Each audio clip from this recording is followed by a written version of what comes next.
Hey,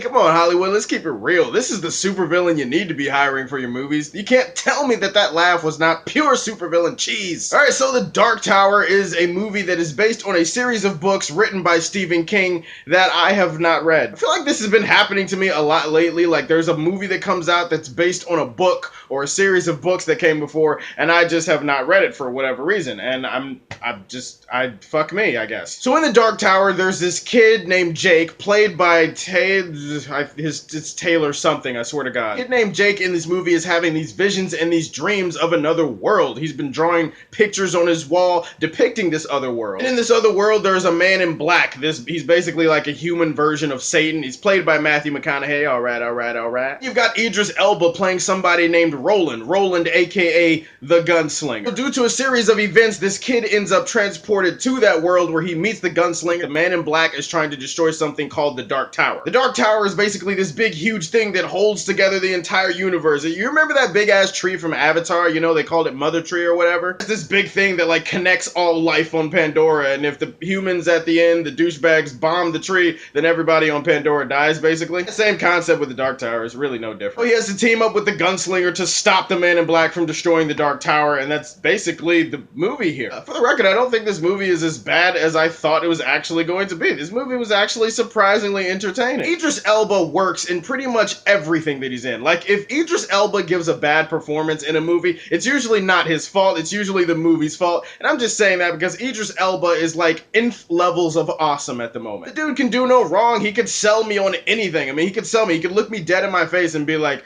I love women's pantyhose.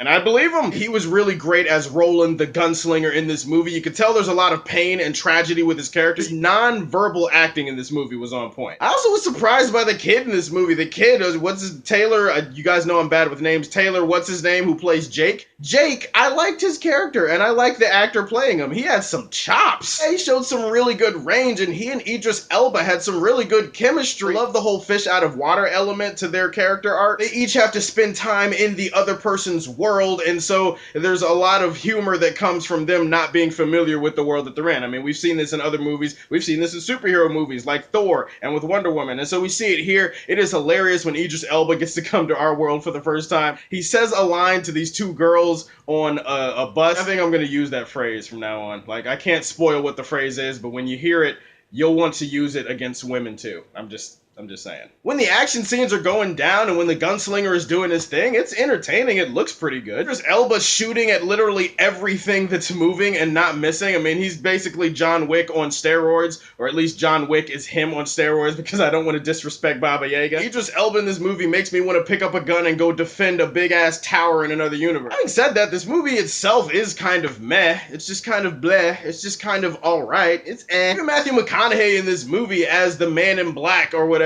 he's fine, he's okay. You can tell that Matthew McConaughey is enjoying being the villain in this movie. In terms of him being actually fleshed out, I mean, he's pretty much just the evil guy that wants to destroy the Dark Tower.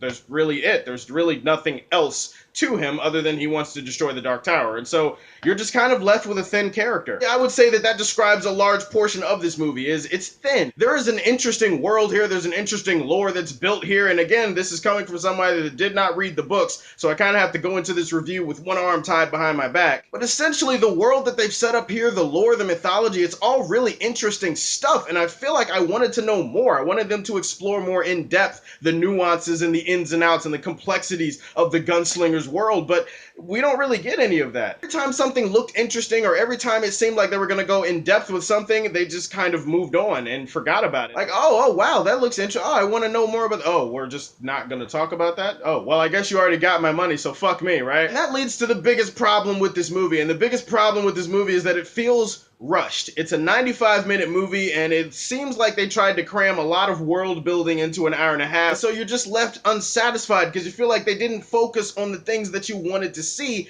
and they just kind of did surface level touching of stuff instead of going in depth. And as a result, I found myself getting bored at different points in this movie because I felt like they just were going to skip past anything that I got interested in. Guys, in the end, The Dark Tower is not a bad movie. It's definitely not offensively bad, unless you're a hardcore fan of those books. If you're a hardcore fan of those books, there's a possibility you might hate this movie. I've seen that reaction from a few people.